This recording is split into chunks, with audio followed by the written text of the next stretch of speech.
This is the demonstrational video for the task 3.2c of embedded system development. Here, a schematic of the system can also be seen. The title for the system is IoT Light Sensing and Reporting System. This system is designed to detect light levels and report them using an Arduino board, a Wi-Fi module, and a light sensor. It leverages the IFTTT platform to trigger actions or notifications based on the detected light intensity. Hardware components required are Arduino Nano 33 IoT, light sensor BH1750, a breadboard, and some jumper wires. So let's start with the explanations of the code.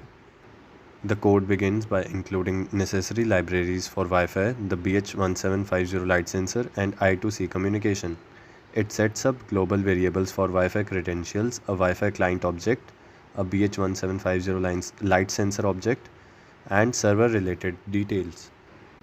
The libraries included are Wi-Fi Nina, which provides the necessary functions to connect to a Wi-Fi network, BH1750, which is used to interface with the BH1750 light sensor, and Wire, which is used for I2C communication.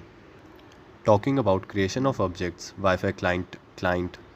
This object is used to create a client for communicating with external servers, and BH1750 light meter is used to interact with BH1750 light sensor. For the server details, hostname defines the hostname of the IFTTT server. Path name defines the path of the IFTTT webhook URL, including an authentication key. The query string is the additional query data which is to be sent to the IFTTT webhook. Coming on to the setup function. In the setup function, the code first sets up serial communication for debugging and waits for a serial connection to be established.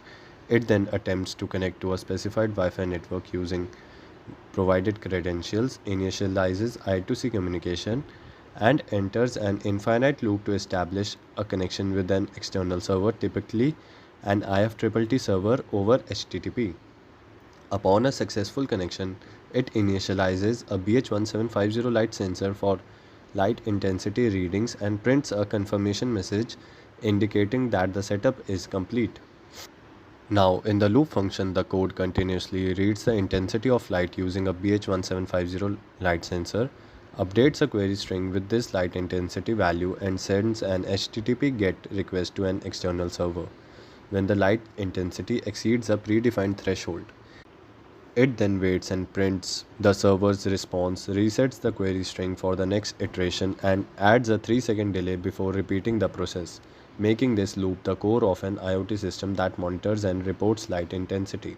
Some key actions of the loop function are reading light intensity, updating query string, sending data to the server, handling server response, and responsible for cleanup and delay. Now let's talk about light intensity reading. The code reads the current light intensity using the read light level method from the BH1750 sensor.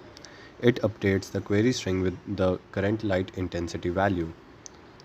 For the transmission of data to the IFTTT server, if the light intensity exceeds 500, a threshold value, the code sends an HTTP GET request to the IFTTT webhook.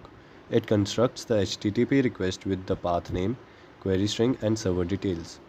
The code then enters a loop to read and print the server's response.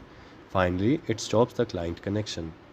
After all of this, there is a need of cleanup and delay. After sending data, the code resets the query string to empty and adds a delay of 3 seconds before the next iteration of the loop. This system can be used in home automation, controlling indoor lighting based on natural light levels, smart agriculture, monitoring natural light conditions in greenhouses or agriculture fields to optimize crop growth and yield, and in museum or art galleries to preserve valuable artifacts by controlling and monitoring lighting conditions to prevent damage from excessive light exposure. That was all for the explanation of the code. Now let's see the working demo.